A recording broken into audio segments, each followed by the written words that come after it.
Expect over the last 16 months, and particularly over the last year, my colleagues and I have spent a lot of time counseling hundreds of different associations in connection with a whole variety of legal issues arising from the COVID-19 pandemic.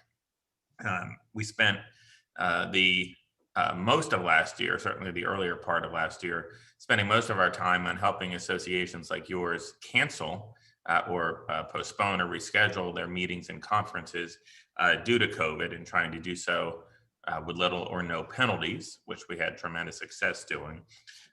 We still continue to work on that front, but by far the kind of the landscape has definitely started to change, and many associations, I'm sure like yours, are contemplating a return to in-person meetings, which is certainly has a lot of legal implications, which I'm certainly prepared to talk about here today. At the same time, a lot of associations that have staff and have in-person office space are contemplating a reopening of their offices, which also carries with it a bunch of legal issues and risks and questions, which I'll be happy to talk about here today. And then there's been just a whole variety of other legal issues that have come up over the last year during the pandemic in other areas, from association governance to intellectual property issues and other things, which I'm also prepared to talk about here today. So the way this is going to go is the way it went last time when we did this, and I've done a number of other done many webinars, probably close to 100 now in the last year, and many in this format, which is you ask your questions and I will answer them. This is a bit non-traditional in that I don't have any PowerPoint presentation.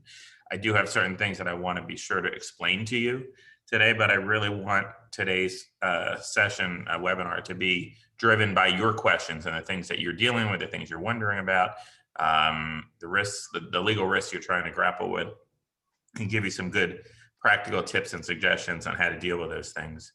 I am also, I will, after this webinar, I'm going to send to Melissa, who joined the meeting. Go forward to you a number of different articles that my colleagues and I have written over the last year on a lot of this stuff.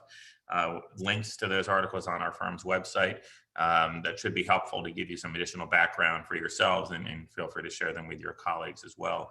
And I should point out, we have a wealth of resources on our firm's website, hundreds of different articles and presentations on a variety of just about every conceivable association legal issue, COVID related and non-COVID related. And we also have dozens of recorded webinars that I've done in particular for a number of different organizations on a variety of different topics. The most recent one that we actually just posted today was a webinar I did a week or so ago about office leases and the challenges that those pose for those of you that might be trying to get out of your leases or reduce your office footprint or things like that. So just giving you kind of topics and ideas of things that you might want to ask about, and certainly things that you'll find resources on our firm's website. I see that someone posted in a chat a question of how many of you are planning in-person meetings in the next 30 days. If you're like most associations, and we represent about 350 right now, what we're seeing is that many associations are contemplating in-person meetings, but particularly during the second half of this year. There's not a lot that are contemplating in-person meetings in the next 30 or 60 days, but some are, particularly smaller ones. I'll actually be attending and speaking at the Georgia Society of Association Executives annual conference in Tennessee in the beginning of June. And also spoke at their in-person conference, the only one that I spoke at last year, which was actually a really good experience in seeing how associations can kind of safely deal with kind of having in-person meetings during COVID. Now, granted, that conference last October in Savannah, Georgia, was very different than, say, the conference that I'll be speaking at in June and those later in the year, particularly because of the arrival of vaccines and their widespread distribution, which is, of course, one of the issues that I get asked about probably every day, issues about Can we require, should we require, do we have to require all attendees at our conference to provide proof of vaccination in order to attend? Do we have to, can we require that our employees who are going to attend in-person conferences or any other kind of in-person meetings, travel, or whatnot on behalf of your associations, can we require that they be vaccinated? I get a lot of questions about requiring liability waivers from attendees at conferences before attending. So all of that, I'm allowing some softballs out there for you guys to ask about. But feel free to ask any of your questions frankly, in the chat box if you want to, and Melissa's going to kind of field those and field those and shoot them to me verbally. But if you want to, unmute yourselves and ask a question verbally, that certainly works as well. Whatever you guys feel comfortable with. So with that as background, who wants to get us started? And Melissa, I don't know if we have. There's been a ton of questions. I can't read them all. So we've got a couple. Let's start with, is requiring proof of vaccination, or could that be considered discrimination? And how do you handle having someone in your chapter who wants to attend an event but won't get vaccinated? Great question. Not a shocker. In fact, I should have bet money with someone that would be the first question posed today, because it always is the first question these days. And it's an interesting one from a legal perspective. And I'm a lawyer, so I get interested by the legal nuances of these things. And this is one that is interesting. And I've done a lot of research and digging on this, and also reading kind of what other attorneys are saying and advising their clients on these issues. So the first thing you have to recognize in this area is that the legal construct, the legal context for the analysis of these issues is very different when you're dealing with conference attendees versus employees of your organization. And I know some of your chapters have no employees, maybe just a management firm that you contract with. Some of you have one employee like yourself, some have multiple employees. But the thing to keep in mind is that there's a legal regime at the federal and state level that a lot of protections that apply to employees vis-a-vis their employer that do not apply in the context of attendees at conferences. So for instance, the provisions of Title VII of the Federal Civil Rights Act, which protect against religious discrimination. One of the effects of that is that if you are an employer and you have an employee who has what they refer to as a sincerely held religious belief in opposition to vaccinations, it is illegal to discriminate against them by requiring them to get vaccinated, before they can serve as an employee and participate, come back to the office, do things like that. What the law requires for employees, and I know that wasn't the question, but I want to kind of talk about that first. For religious discrimination purposes, if someone has a sincerely held religious belief, and I'm contrasting that to, say, a sincerely held political belief that they don't want or like or believe in vaccines, or even just a fear of getting vaccines because they're fear of the unknown or side effects, or because they haven't been used for that long, which we see and hear a lot, as you all know. But if it's a sincerely held religious belief, then you're obligated to make a reasonable accommodation for that employee, as long as with that accommodation, they can still perform the essential functions of the job. What that means for most associations, for the type of work that most association employees do, is that if an employee falls into that category, the accommodation that obviously is the most readily apparent and the most workable is to allow that individual to continue to work remotely, and presuming they've been working remotely already during the last year. Now, in those rare situations where that's just impossible because the nature of the job, at least post-pandemic, requires them, to either be in the office, like for instance, say it's someone, in large organizations, they have someone who's like delivering the mail to all the employees in the office, things like that, where you physically have to be there in order to perform the essential functions of the job. If that's their job, even if they have a sincerely held religious belief, they would not be able to perform the essential functions of the job, even with that sort of accommodation. And there may be other accommodations you can make to make them work, like giving them a private office space, I'm talking about for, say, a non-vaccinated employee who has that sincerely held religious belief.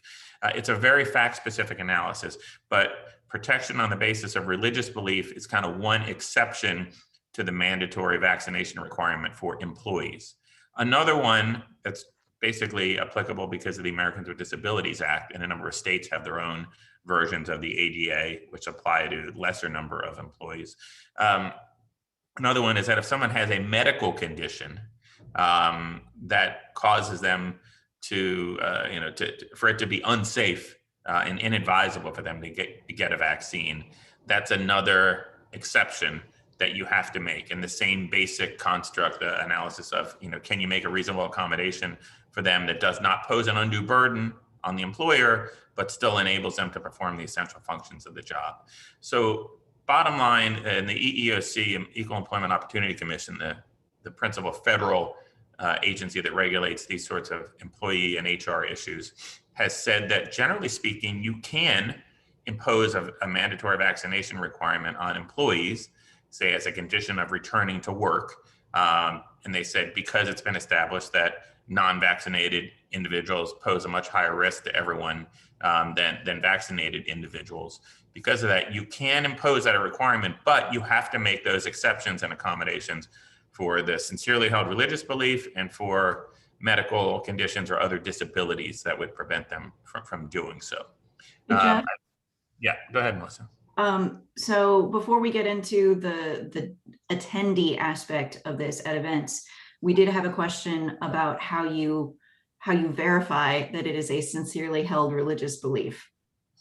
That's always been a tough one because this issue has come up before. It doesn't come up that often in the association world, but it has come up before. That provision of the Civil Rights Act has been around since the late 60s when the law was enacted.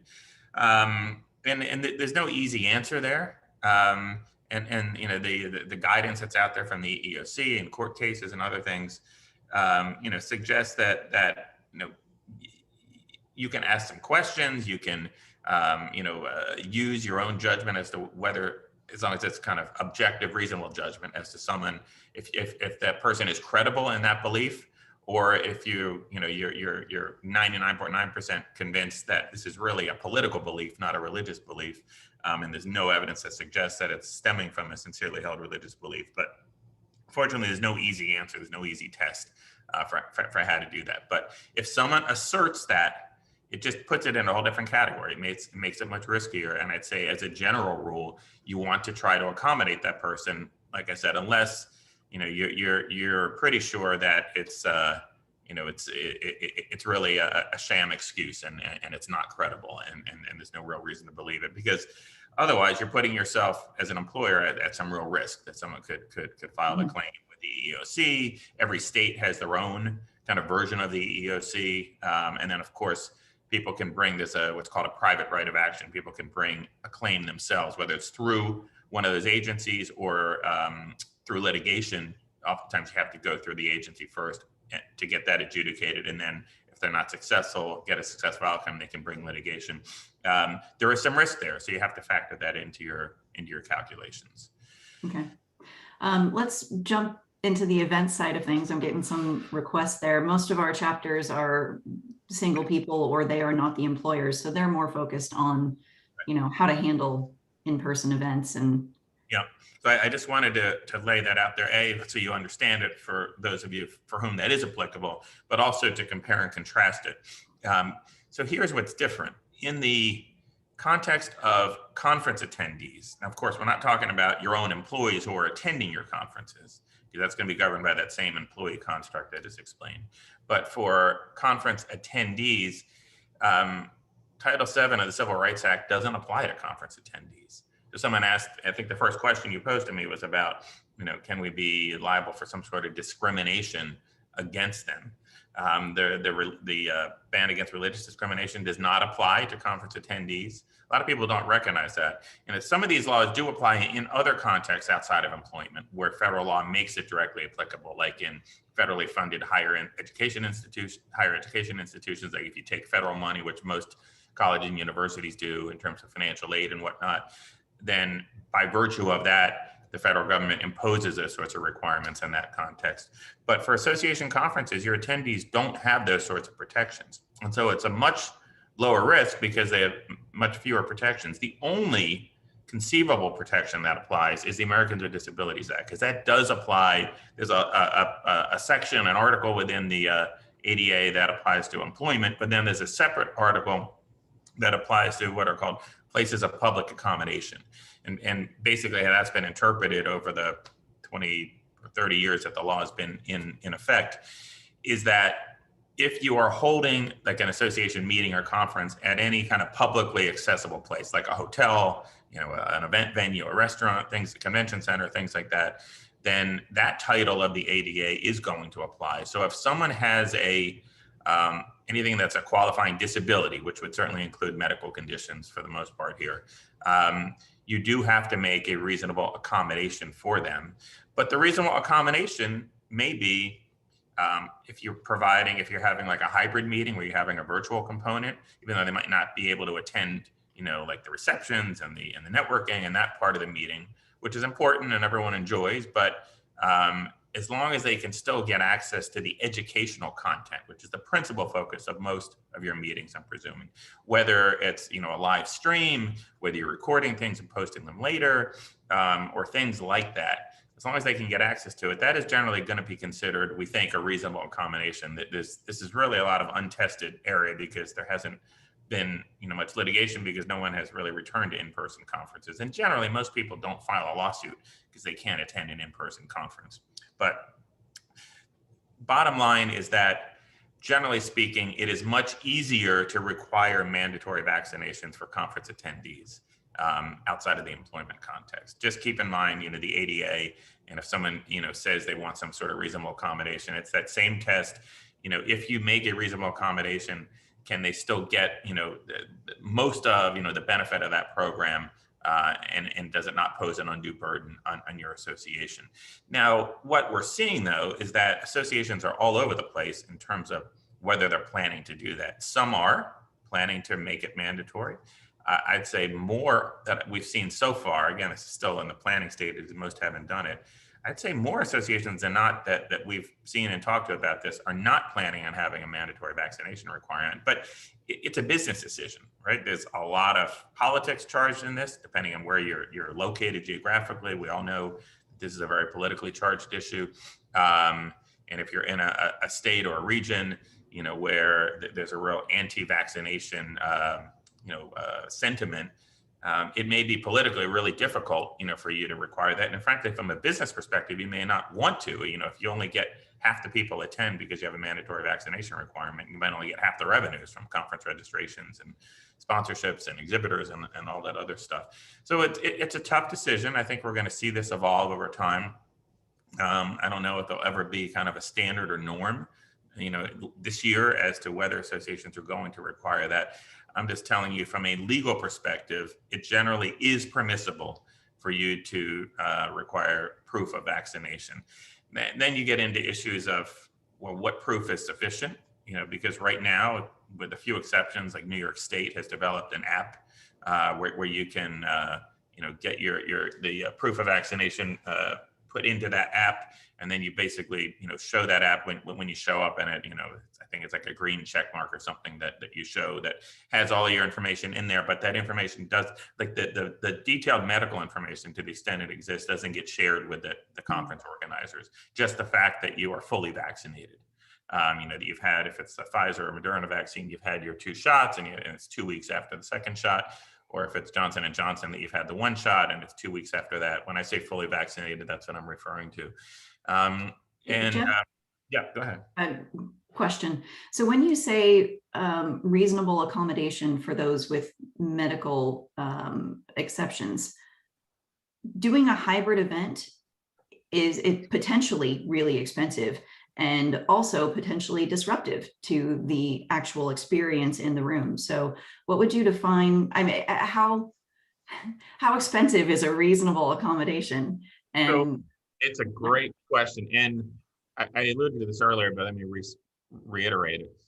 The standard is, can you provide a reasonable accommodation that enables them to still get the essential elements of the activity without it posing an undue burden on the association. And I've heard this from many association executives that doing these hybrid events is very expensive, and particularly for a smaller organization, probably like many of your chapters, that may not even be an option. That may not be an option. So maybe though you can do things like, most presentations have a PowerPoint, presentation attached to them, sometimes other handout materials. At a minimum, try to make all of those things available, maybe on some, on your website, some page of your website where you're gathering all that and making that available to people. Frankly, I'm not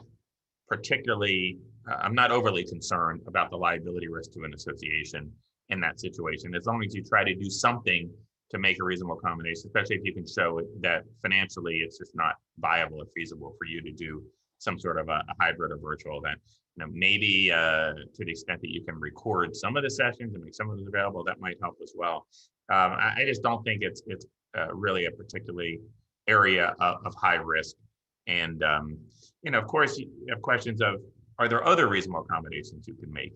Is there a way you could have, I don't know, a separate meeting room, that's really much stricter protocols in terms of the social distancing and mask wearing and everything else for those who are non-vaccinated? That could be an option. That could be a reasonable accommodation.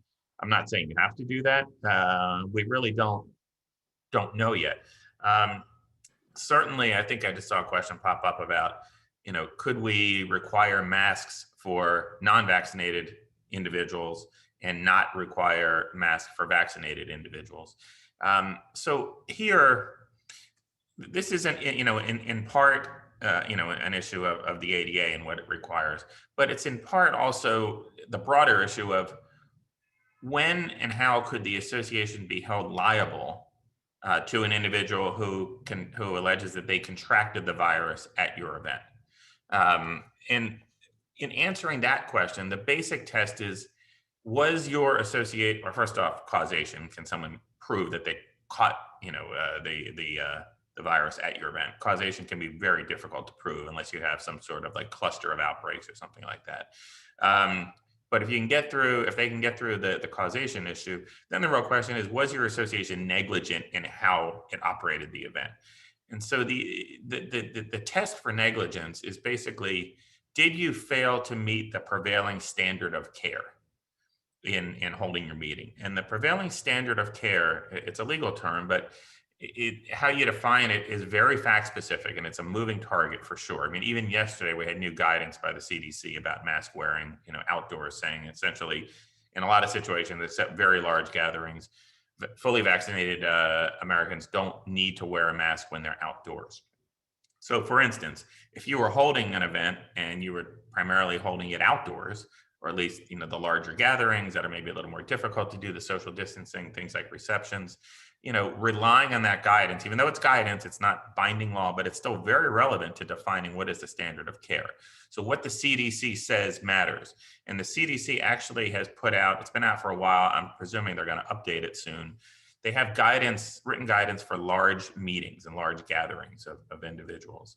And I had one of the articles I'm going to send to Melissa to send to you has a link to that CDC guidance. You should absolutely take a look at that. And you want to try to follow as many of those protocols as possible. But before you even get to the CDC guidance, which is advisory, it's not mandatory, but it's relevant. You first look to your state and the city or county to say, what does the state or city or county require? And there are many, actually most states, cities, and counties still have some sort of restrictions in place on large gatherings, like occupancy restrictions. Like you can only have 25% or 50% of the typical occupancy of that venue. Many still have social distancing requirements and things like that are mandatory. And so you absolutely need to be sure you're following whatever the guidance is that's in place at that time from the state and or city or county. Because in some places, like in I believe in Maryland, close to where I am, there's guidance from the state, but then the governor has allowed cities and counties to impose more restrictive conditions if they want to. So you got to look at both look at the state and look at the city or county where you're located. So look at that stuff. Obviously, make sure you're complying. Look at the CDC guidance, comply with it to the greatest extent possible. Not everything's going to be possible because some things are just not going to be feasible or they're too expensive or whatnot to do. And then what you also want to do is you want to try to shift as much risk to the meeting venue as possible. The hotel, the event venue, the restaurant, the convention center, wherever you might be holding your meeting. Because if you look at the CDC guidance for large meetings, a lot of it applies to the venue. It doesn't apply to your association. And it's kind of joint liability here, right? So, if you were negligent and not meeting the standard of care for the things that you can control, like it's the association's obligation to enforce mask wearing and social distancing. The hotel's not going to do that, but it's the hotel's obligation to do things like have proper sanitation and proper ventilation and proper air filters and all of those sorts of things. That's going to be on them. But what you want to really do is create at least a paper trail, if not in the contract itself, that imposes on the hotel or the venue that they will do all of those things, that they agree to abide by the prevailing guidance from the CDC and whatnot. That will help, A, it'll help keep your attendees safer, but B, it'll help mitigate your liability risk because you're saying, look, we are not being negligent. We're doing whatever we can do to protect the health and safety of our attendees, but we're also obligating the venue to do their part in keeping our attendees safe. So if you do those things to the greatest extent possible, it's going to be really difficult for an attendee, A, to prove they even contracted the virus at your event, but B, to prove that you were negligent. And so in how you held the event and that you didn't meet the standard of care. But that standard of care, when it comes to things like mask wearing, is relevant. So like, for instance, the CDC guidance still says even fully vaccinated people should be wearing their masks indoors, except when they are like eating or drinking. And so as long as that guidance still exists, and we expect it will exist for a while, you want to follow that guidance. If you acted contrary to that guidance, even if you believe it's safe, but you're acting contrary to the CDC guidance, I think that does open up some potential risk. But look, it's not black and white. This is an art, not a science. And the liability risks are one thing you have to consider, but the getting people to attend and having people have a successful conference and being happy and liking your association, and you got to factor all those things in from a financial and a reputational and other perspective, and you got to balance all of those things.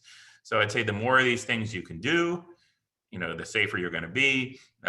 Try to follow that guidance to the greatest extent you can, and that'll help to mitigate your liability risks. Hey, Chad, I'm sorry, we've got a question. Katie's got her hand raised.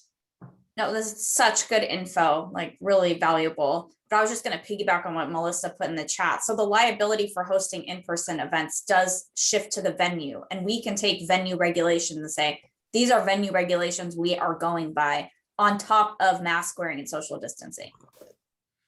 So I agree with what you said, except it's not like all of the liability risk is on the sure.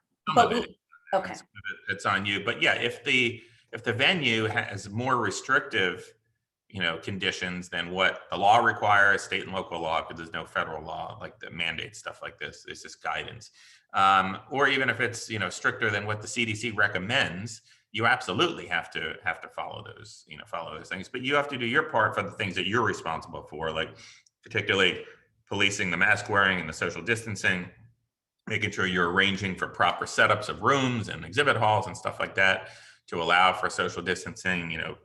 How you arrange for food service and drink service and things like that is important. But look, even at that reception, the conference I attended last October, they did have one or two, I can't remember, in-person receptions that were indoors. They had a mask wearing obligation, but it's virtually impossible in a stand-up reception, around high top cocktail tables and things like that, when people are eating and drinking. It's really difficult to enforce the mask wearing in those sorts of situations. So got to try to balance it. Before we get to Mark's question, just there's some follow-up in the chat. So from a legal liability standpoint, are chapters covered if they put up signs, or do they actually have to go around and say, hey, you're not wearing your mask? Yeah, it's a great question. And again, no clear answer on this. The more you can do, the better. I think that the general practice, what I saw at the conference last October, is there's signs in the public areas reminding everyone about the mask wearing and social distancing requirements.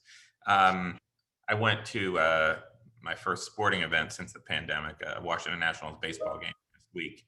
And I was actually a little surprised that they actually have masked police that go around and require you to keep your mask on in your seat, except when you're actually eating or drinking. And they actually come around, for people, even including me, because you forget about it sometimes. And, you take a sip of your beer or something, and then you put it down and you're watching the game and you don't put your mask back on. They actually come around and do that. I don't think that that's going to be necessary or the norm in an association context, but you're likely going to get, the one or two attendees that are kind of almost knowingly and intentionally, trying to not follow the rules. And if you witness that, then I think you really do have an obligation to say something to those individuals, again, to help show that you are not being negligent. But no, I don't think you have to designate some staff people to go around and, just constantly, harass people about that. Yeah. Thank you for that. Let's get Mark Halby's question, and then I want to move on to liability waivers. Yeah, I was going to get there next too.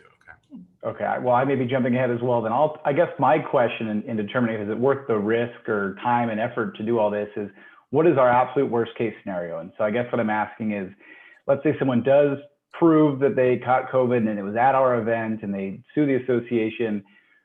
Is it the association that's ultimately liable to pay any judgment? Can they come after the board? Does the board personally have our businesses or our personal liabilities at some point at risk here? Or is it just the association's one laptop and our few $1,000s in the bank account would be the worst case scenario?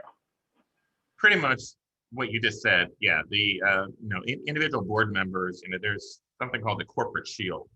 Presuming all your chapters are incorporated as nonprofit corporations. That corporate status provides a liability shield between most of the liabilities of the corporation, the association, the chapter, and the personal liabilities of, say, board members and officers and employees who run the organization. So generally speaking, as long as you're not breaching your fiduciary duties or things like that, you guys individually and your employers cannot be held liable for that. Worst case scenario is the association, probably as well as the meeting venue. If someone's going to bring a suit, they're going to sue both. They're going to make you co-defendants. And they would, again, this is what they'd have to prove. Not just that they caught the virus at your event, and that's one element. There's 5 elements of proving negligence. Causation is one.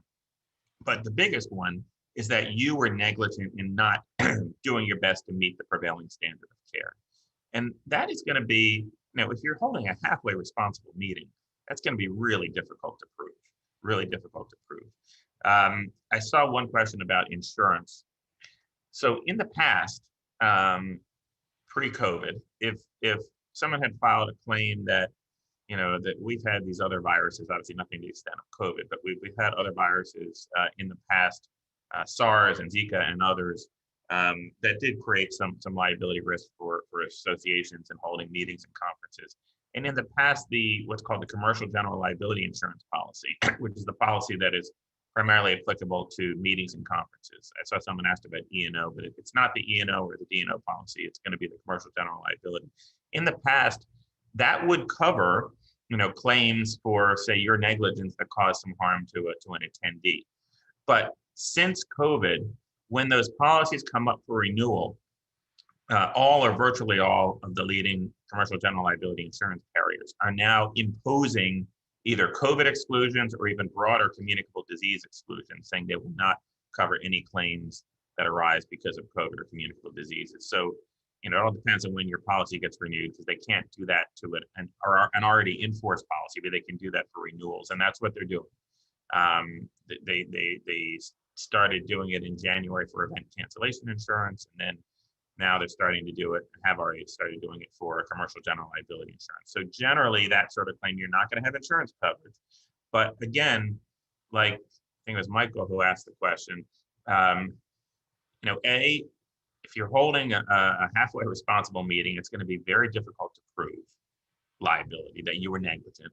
And B, I'm the lawyer, but don't let what I'm telling you be the driving fact. You got to balance it against all these other considerations, right? And you want to, create, people are excited. It's going to be your first meeting. Everyone's getting together. You want to make it fun and exciting, and you don't want to go overboard, but you obviously don't want to go beneath, generally speaking, what the prevailing standard of care is. So let's talk waivers. Do they actually work? Should we be doing them? Are they worth bothering with? When we say a liability waiver, what we're talking about is something that an attendee would sign, but really not usually physically sign, click and accept as part of the registration process, or on site if you're doing on-site registration, on whatever sort of iPad or screen or whatever you might be using, or even an app on a phone, where they click and accept that they understand and agree that COVID is a dangerous virus and it's highly transmissible, and no matter what you do, you can't absolutely guarantee that they won't contract the virus. And if they do, they agree to not hold your association liable. Should you do that? Absolutely, in my opinion. It's a no-brainer. Do they always work? Do they always hold up in court if they get challenged?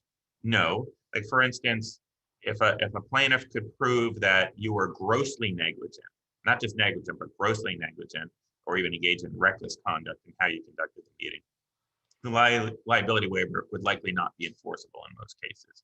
Or sometimes if the liability waiver is just buried in the terms and conditions of your conference registration stuff, and there's not some affirmative, I click and accept that I agree to this, but you just say by attending the conference you agree to all of these terms and conditions, including the liability waiver. If it's kind of buried in the fine print, so to speak, that's another basis that these waivers get tossed.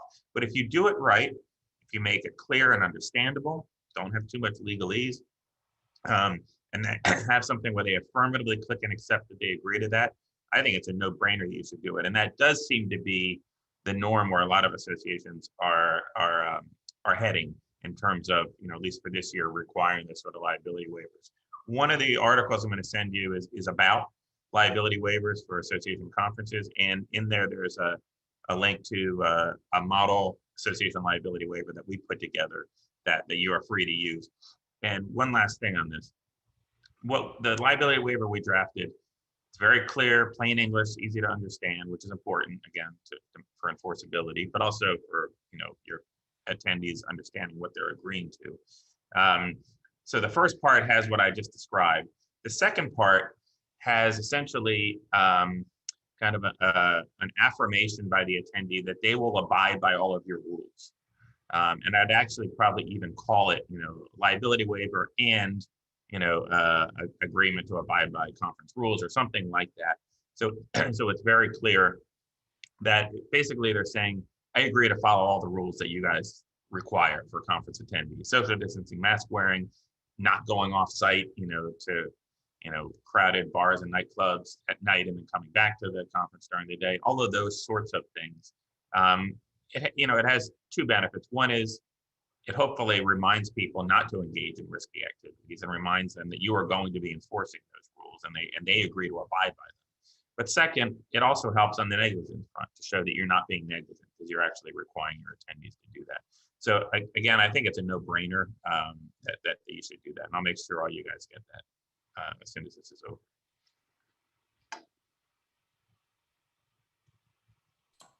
So we've had some requests in the chat, Jeff, for like a sample liability waiver that FPA can put out. So if you're okay with it, I'll work with you to create that for everyone. That's what I'll be giving you. Yeah, you can feel free to, Perfect. We'll just brand it. Put in, the FPA, branding and whatnot, and that's absolutely fine with me. We have several, since we work with so many clients on these already. I have several other samples that we've kind of turned into models, things that we worked on for clients.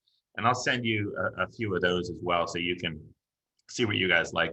Some of them are a little more legalistic and have a little more in there that I'm not sure is necessary or even advisable, but you guys can decide. I like to share as much as possible and you can decide what works for you guys. Thank you for that. I've got another question in the chat about whether someone who has had the virus and therefore has antibodies for the virus, if we should still require vaccinations from them. So again, you look to CDC guidance on this, and the CDC has put out guidance on this where they've said that having the antibodies is not the same as being vaccinated. From what they know so far, and there's still much more that they don't know than they know. But for one, the protection doesn't seem to be as robust. And second, so far, again, they really don't know because it hasn't been that much time. They don't know that it lasts as long. I'll give you a personal example. I found out early in COVID that I had the antibodies. I was never symptomatic. I never even knew I had the virus, but I had the antibodies. You just see it was kind of showed up in a random blood test at a physical. I'm gonna ask them to test for it.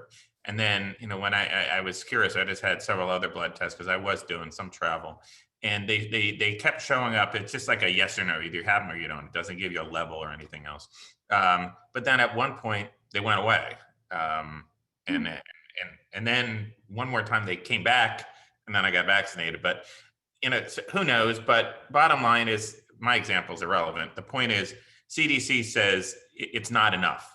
It's not the same as being vaccinated. And so I would say, if you're going to have a mandatory vaccination requirement, that you do not allow just the presence of antibodies as an alternative. And the other, I meant to mention this earlier, there's a federal law called HIPAA, which deals with personal health information.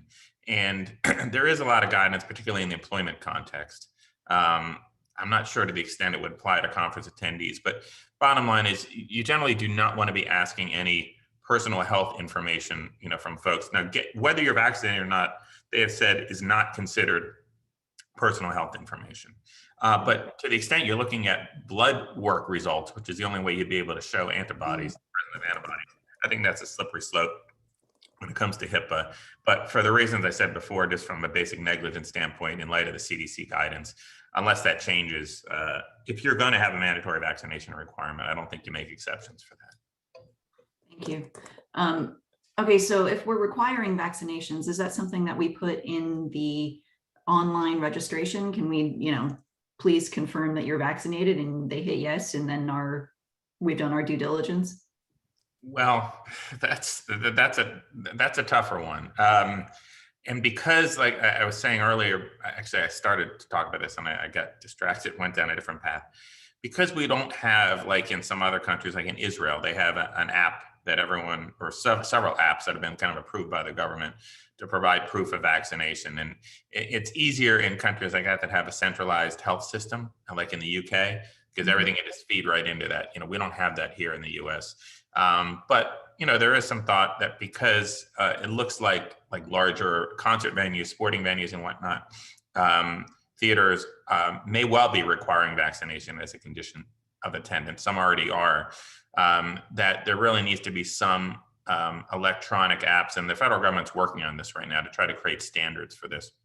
Not a federal system, but standards to ensure, privacy and data security and things like that, and veracity, to make sure, that these things are real and aren't just, someone's not just creating it on their own.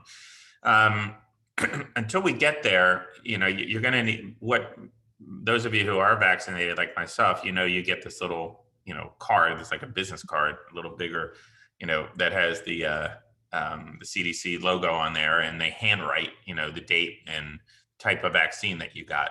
That's the only proof of vaccination that exists right now.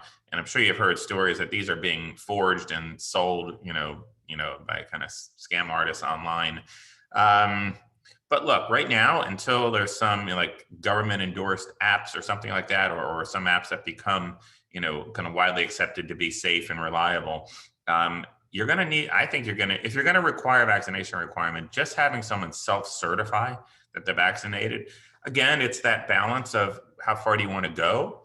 But I would say that you need to require some sort of proof, whether it's, if you want to do it electronically, they take a picture of, they say not to disclose all parts of the card because people can use that to, for identity theft and things like that. But the relevant portion that shows that you are vaccinated and has your name on it, maybe they take a picture and they send it to you, or they show it to you upon arrival. But some sort of, affirmative proof the whatever extent that proof exists at the current time of vaccination, I think is going to be important if you want to show that you're not being negligent. Just requiring someone to self-certify, it's better than nothing, but I'm not sure it really helps you. And look, this is going to be like everything else in COVID. It's going to be an evolving process. And what I'm telling you now, the advice is probably going to be very different 6 months from now, when the standards evolve. But right now, if you're having a conference in the next 30 days, I would say, yes, you definitely want to require some sort of actual physical proof of vaccination. So either they upload a picture during the registration process, or they bring the card with them and just flash it to get it. Yeah. Okay. Is there and, by the way, all that being said, I'm not sitting here telling you that it's my advice for you to impose a mandatory vaccination requirement. I'm not saying that at all. That is, it's a difficult decision, and it's going to be based on geography and politics and other things like that. I'm just saying, if you go down that path, that's what I'd recommend. So if for our chapters who are looking at, planning their in-person event, if it were you, what would you do? What steps would you go through to make sure that the chapter is covered? Would you require vaccinations? Would you make them sign a liability waiver? Would you, I don't know, make sure it's a hybrid? Like, what steps should they go through to make sure that they're covered? Well, I mean, I've already spoken to a lot of the issues, and you've heard my thoughts.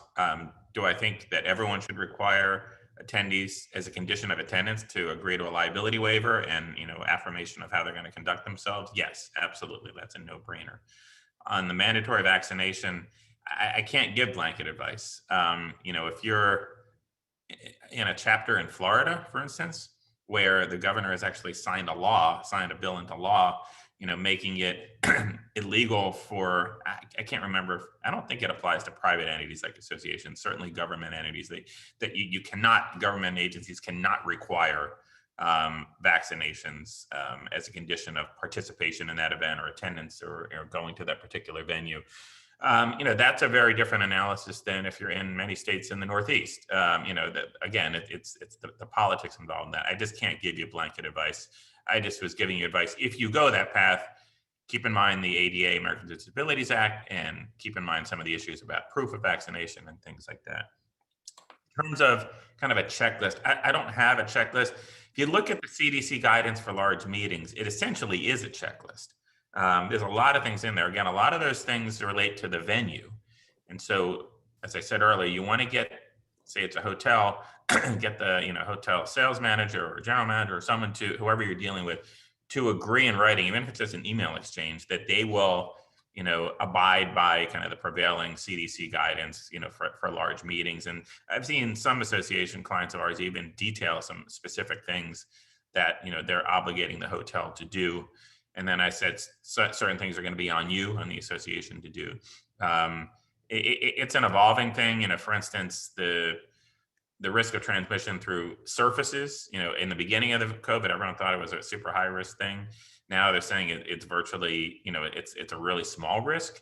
So that, factors into the analysis as well, about how far do you go, and maybe things like food service. Like when I attended that event in Savannah in October, they had like plexiglass shields up, in front of where the people were kind of putting the food. Like you tell them, almost like you go, like if you're going to a buffet where someone is serving you behind the glass shield, you tell them what you want, and then they put it in a container and they close it up and then hand it to you.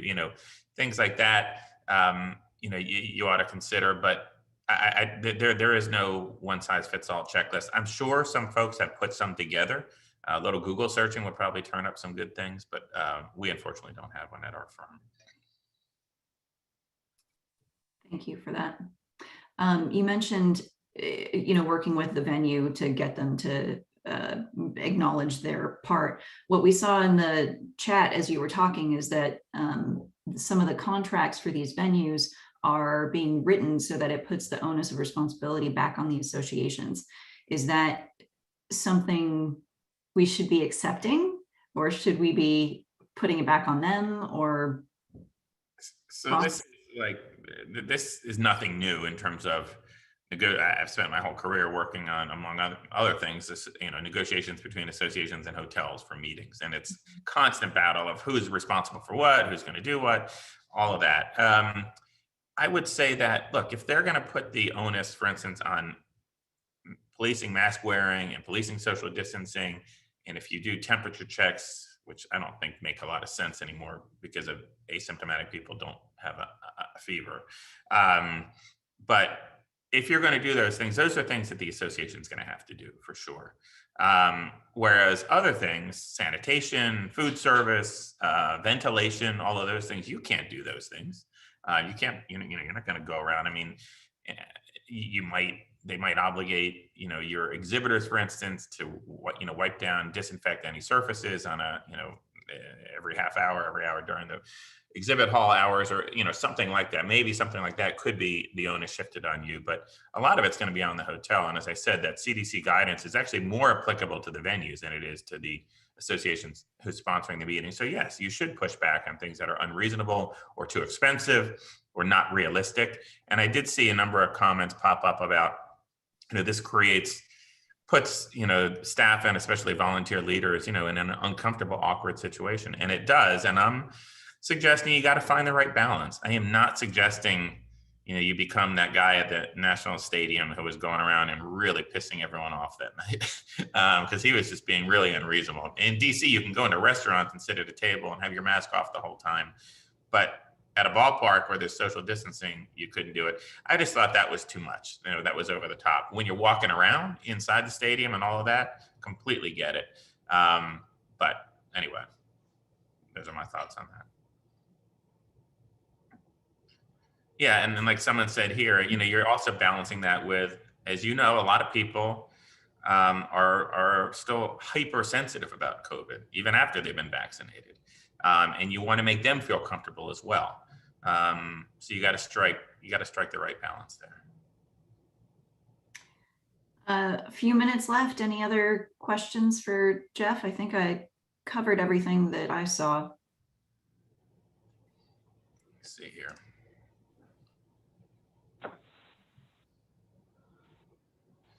I don't have time to type it. Can I just ask it? Absolutely.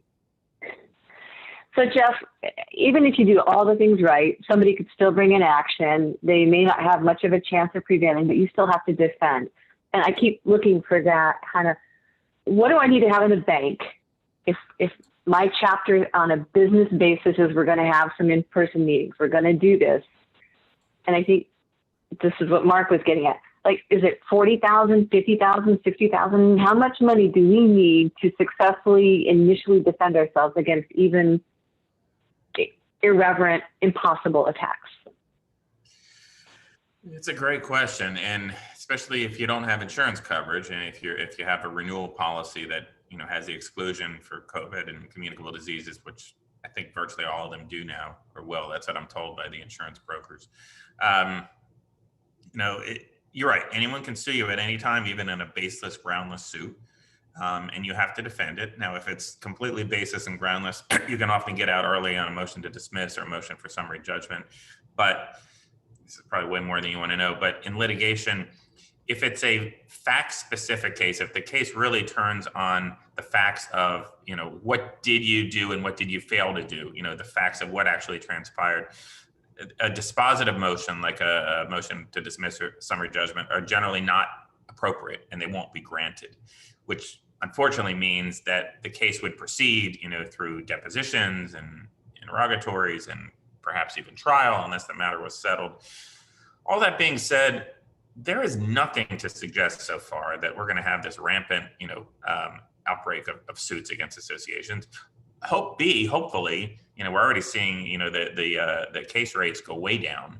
Hopefully we'll continue to go way down. So the more people that get vaccinated, plus more people that have antibodies, the lesser risk that someone will in fact contract the virus at your meeting and event. So all this has to factor in your risk calculation.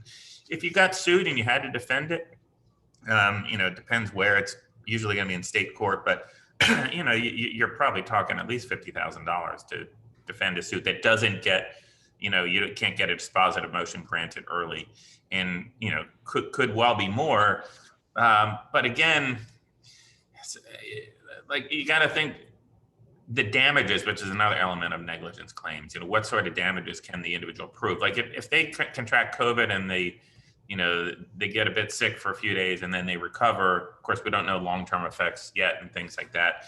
And it's going to be hard for them to prove significant damages, which is likely going to make it it's going to make it less likely that they bring a case in the first place. You know, if there's not a big pot of recovery, because they have to prove actual damages that they incurred.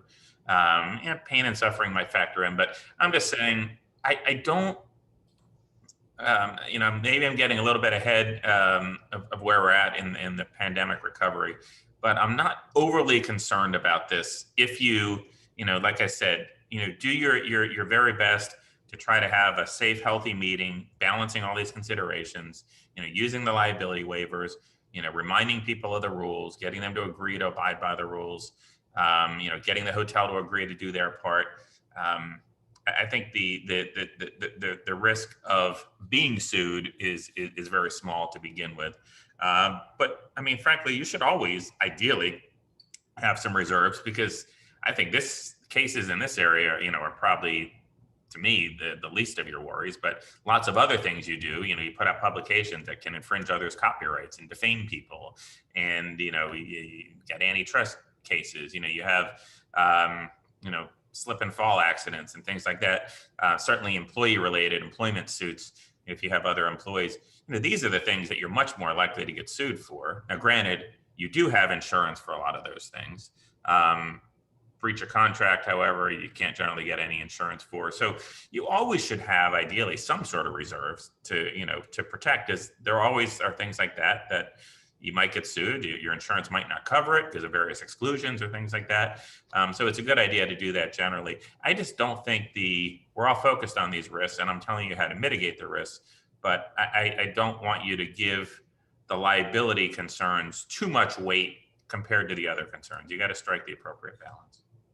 Thank you so much for your time, Jeff. We are completely out of time. It's now exactly 11 o'clock in California.